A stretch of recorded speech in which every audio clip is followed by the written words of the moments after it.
I fear words. I fear speaking about my emotions. I fear the next part of this poem. So I'm going to try and fearlessly speak the truth. My biggest fear is that I will one day wake up and you will no longer be here with me. Wishing that day won't come until we're old and can no longer do round kicks or baby freezes free from pain, but painfully punctured with a needle in your hand, trying to make some sense of this too hard to handle iPhone. Phonetically won't work with the drugs, so the drugs don't work.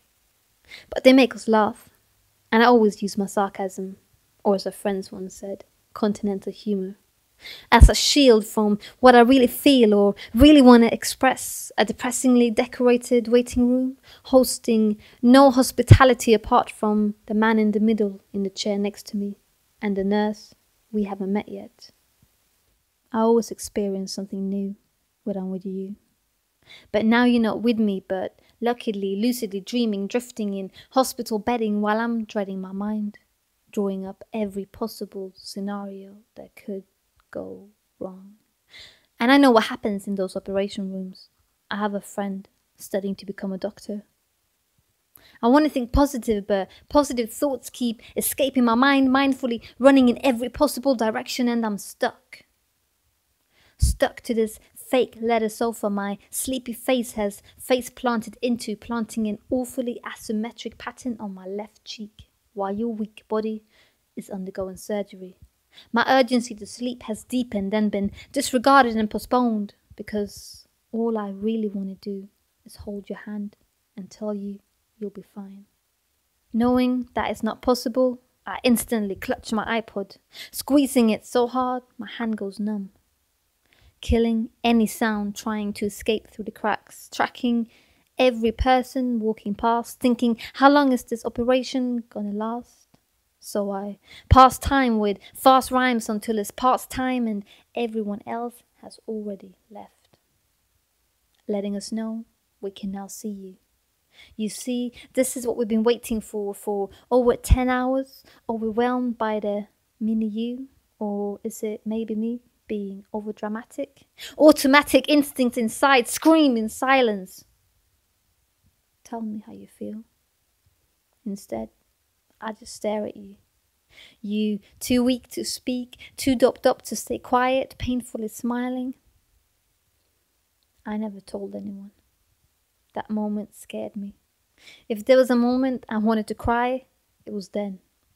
Because I realized how much you mean to me, and watching someone you love in pain, weakened by weeks of waiting, is painfully real. Real shots to my heart wouldn't hurt more at this moment.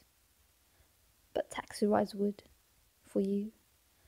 Vi sitter längst bak I taxin. Like the cool kids. No kidding around. I can see between your sleepy eyes. Agony is painful to watch. And my watch is watched every minute, meticulously monitoring the time, counting down to your next prescribed high. Why? Because that's what friends do. Friends monitor drug intake for friends when they too lucid to do it themselves, and they've strictly been told by Laura the nurse to surround themselves with some responsible adults, which we still haven't found. Fumbling in an elusive state of mind for days, daydreaming because nights are short, trying to fight the thoughts, 2 early mornings and sleepless nights, followed by sleepy days. I'm stuck in weepy ways. But I haven't let myself cry yet. Every time a tear comes to my eye, I close it up, force it back inside my body to the point I'm drowning internally, pointlessly telling myself I'm staying strong. Oh, how wrong I am. So this is me, actually for once, bearing my soul. And yes, I cried when I wrote this.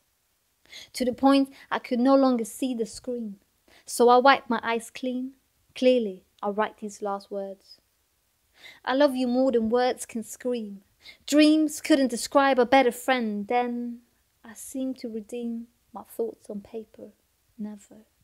The less, I never succeeded to express how I feel or felt, trying to deal with a too emotional situation in poetic script. We depict life how we see. And I tried.